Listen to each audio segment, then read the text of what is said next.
Humura Burundi est un magazine qui sert de pont entre les Burundais en exil et ceux restés au pays à travers des informations bien fouillées concernant tous les domaines de la vie du pays. Le magazine Humura Burundi est diffusé sur le web via le site de la RPA www.rpa.bi.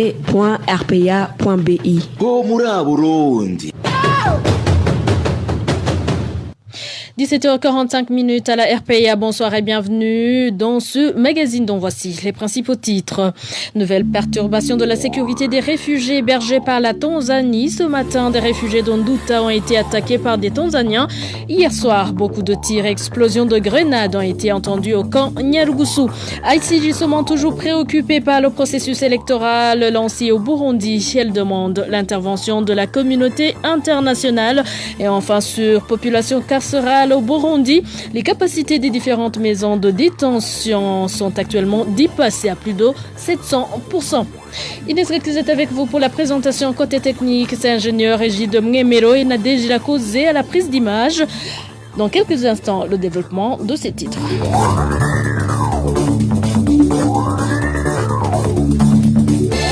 Ouvrons le magazine par la page sécuritaire des réfugiés. Une réfugiée burundaise du camp d'Onduta en Tanzanie a été blessée et un enfant porté disparu suite à une attaque contre des réfugiés burundais qui sortaient du camp à la recherche du bois de chauffage. Attaque menée ce lundi matin par un groupe de Tanzaniens de la communauté Baha armés de gourdins, de lances et machettes.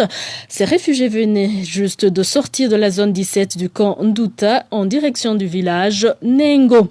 Et toujours en Tanzanie, la sécurité a été perturbée la nuit dernière au camp des réfugiés de Nyarugusu. Beaucoup de coups de feu et explosions de grenades se sont fait entendre durant presque 3 heures. Les auteurs de cette attaque n'ont pas été identifiés, mais ils ont dérobé dans différents ménages du camp. Balthazar Miburu. Les crépitements des armes ont commencé à 21h30 pour prendre effet vers minuit dans le cas de réfugiés de Nyarugusu. D'abord des tirs nourris et ensuite des tirs sporadiques. Des explosions se sont aussi fait entendre. Une première dans ce cas, c'est l'eau des réfugiés. C'était des tirs nourris, très nourris. C'est la toute première fois que nous vivons une telle situation au camp Nyarugusu. On a aussi entendu des explosions. C'était une sérieuse attaque. Dans le secteur habité par les réfugiés congolais, une importante somme d'argent a été volée. Ils ont réussi à pénétrer à l'intérieur du camp et ont commencé à voler. Ils faisaient du porte-à-porte. Ils ont d'abord dérobé $500 et 20 000 shillings dans un premier ménage. Dans un autre ménage, ils ont volé 600 000 shillings et dans un troisième village, ils ont volé 2 millions. Les réfugiés se sont défendus comme ils le pouvaient, mais ils soupçonnent la police tanzanienne du camp d'être intervenue pour exfiltrer ces voleurs armés. Quand la police est arrivée, elle a commencé à tirer en direction des réfugiés. Des coups de feu ont doublé d'intensité. Les policiers ont aussi lancé des gaz lacrymogènes contre les réfugiés. C'était visiblement pour contraindre les réfugiés à se disperser et ainsi permettre aux voleurs de s'échapper.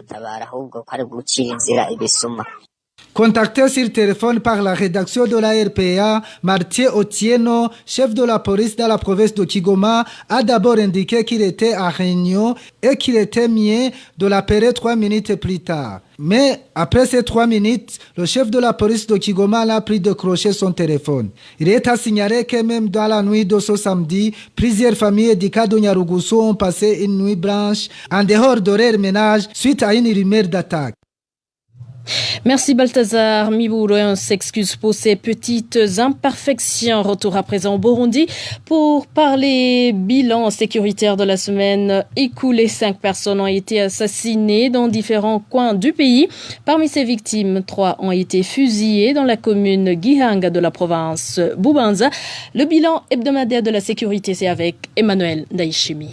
Parmi les personnes assassinées, il y a un certain Désiré Ndereimana. Il a été tué par des hommes armés d'officie non encore identifiés au village 5 de la commune de Gihanga, province Bubanza. C'était le vendredi dernier. Ce groupe armé a dérobé de l'argent et d'autres biens trouvés dans sa maison. Dans la même commune de Gihanga, Hippolyte Ndaïsaba et Bizimana surnommé Bizi ont été fusillés par le commissaire provincial de la police à Bubanza le jeudi dernier. Ces deux membres du parti Sénel, originaires de la zone Kinam à mairie de Bujumbura, ont été exécutés lorsqu'ils étaient déjà entre les mains de la police. À mairie de Bujumbura, un certain Jésus-Marie Burihabga, militaire du grade de caporal qui prestait à l'ISCAM, a été tué par son ami tout près de l'ISCAM le mercredi dernier. Le présumé meurtrier a été appréhendé. Au cours de la semaine écoulée, encore d'une personne non identifiée a été trouvée tout près du marché de Gitaza, commune Muruta, province Rumongue. C'était le mardi dernier. Les sources sur place indiquent que la victime a été égorgée.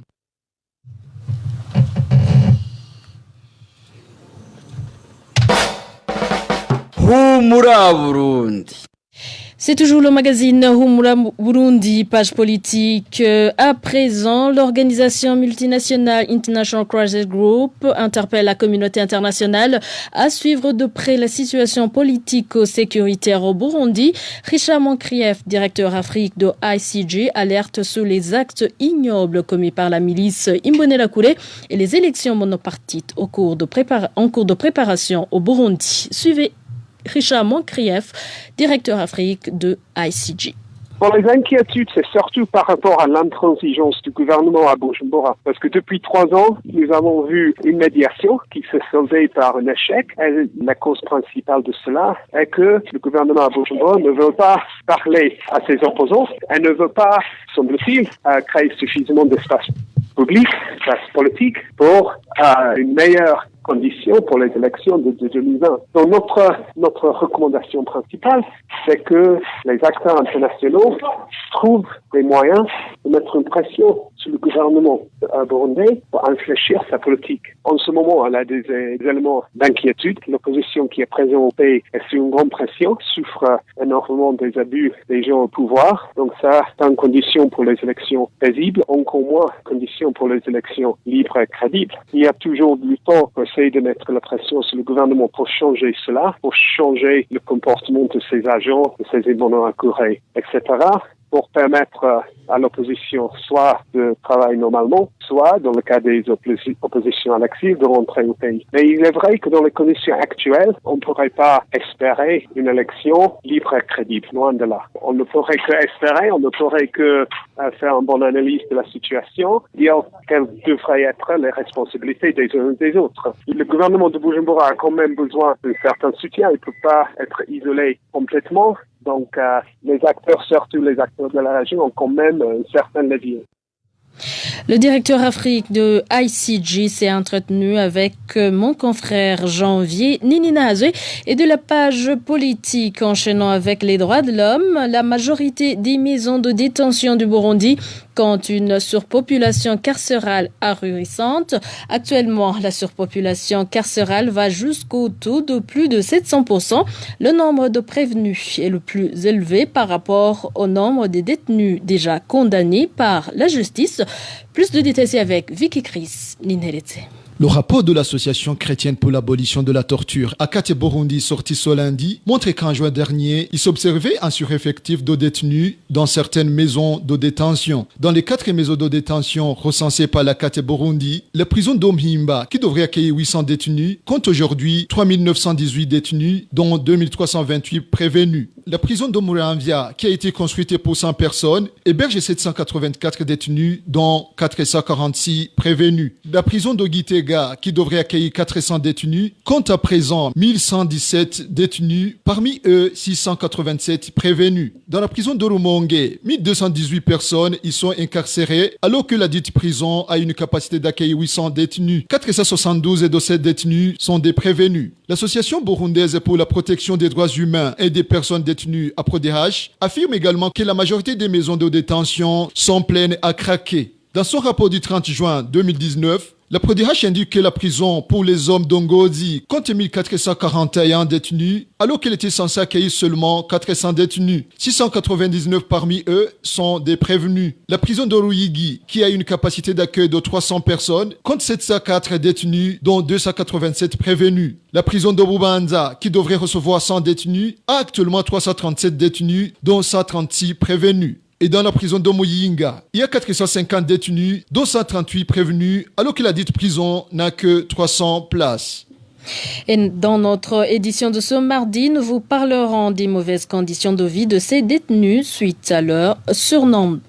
Et le Burundi a petit à petit développé sa structure sanitaire de 2004 à 2017. Le nombre d'hôpitaux a quadruplé et le nombre de centres de santé triplé. Toutefois, le secteur sanitaire connaît encore plusieurs problèmes.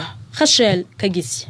En 2017, le nombre de centres de santé au Burundi était estimé à 1057. Dans une période de 13 ans, ce chiffre a plus que doublé car en 2004, le Burundi n'avait que 483 centres de santé. Pour le moment, le pays est muni de 91 hôpitaux, alors qu'en 2004, les hôpitaux étaient au nombre de 27 seulement, soit une augmentation en quadruple. Parmi ces 91 hôpitaux, il y a 5 hôpitaux de 3e référence, dont l'hôpital Prince Jean Charles, clinique Prince Louis Guagasole et hôpital Roi Khaled, tous situés en mairie de Bujumbura. Ces centres de santé et ces hôpitaux sont répandus dans 18 bureaux de province sanitaires. Ces derniers sont composés de 46 districts sanitaires enregistrés dans 119 communes du pays. À part ces centres de santé et ces hôpitaux publics, même si les données ne sont pas chiffrées, le secteur de la santé connaît aussi des investisseurs privés possédant des hôpitaux et pharmacies.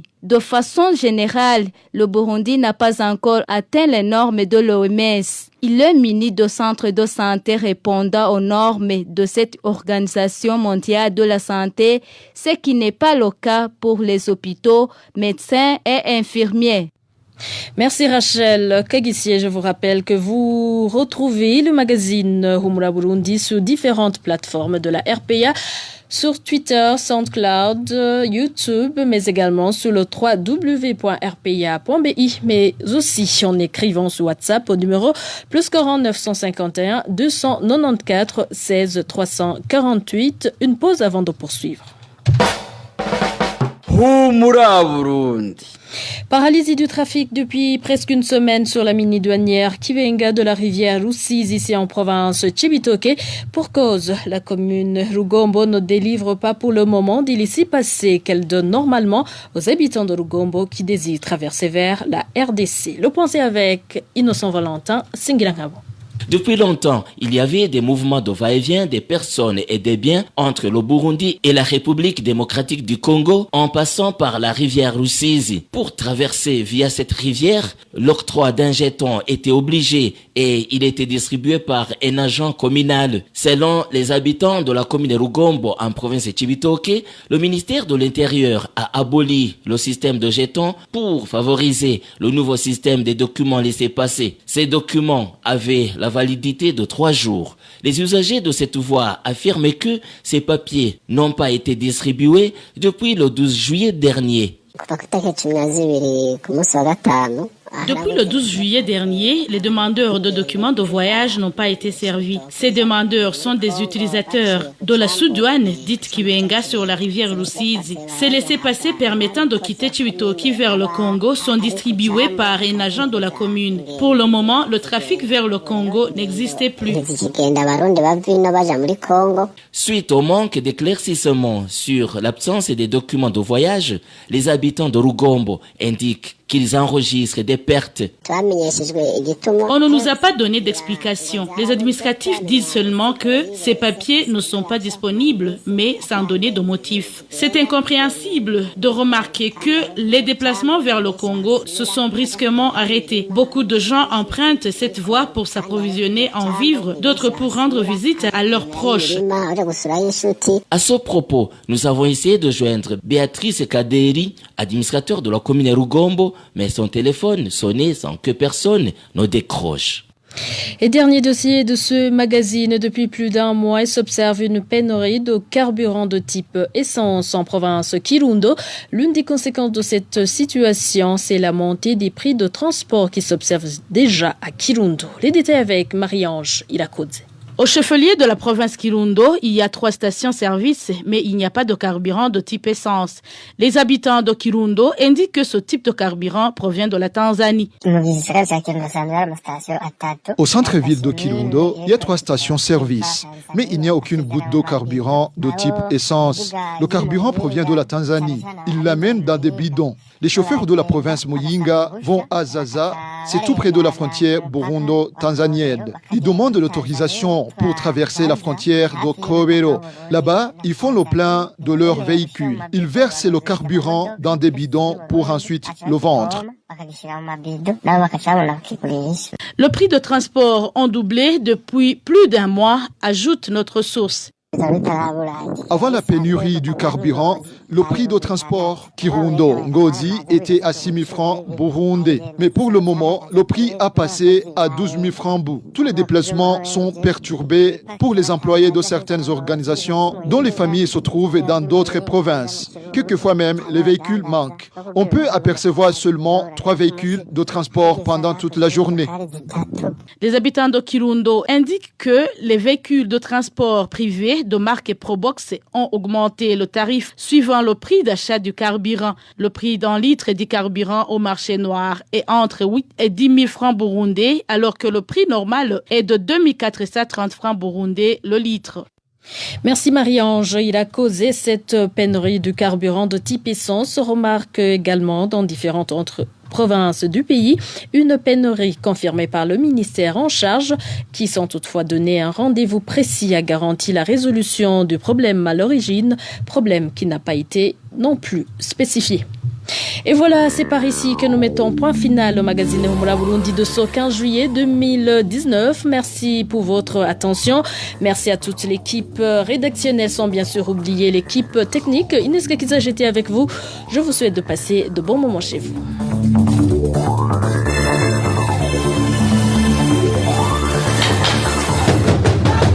C'était le magazine Humura Burundi. Un magazine comprend pour relier les Burundais en exil, et ce toujours au pays, à travers une information de qualité.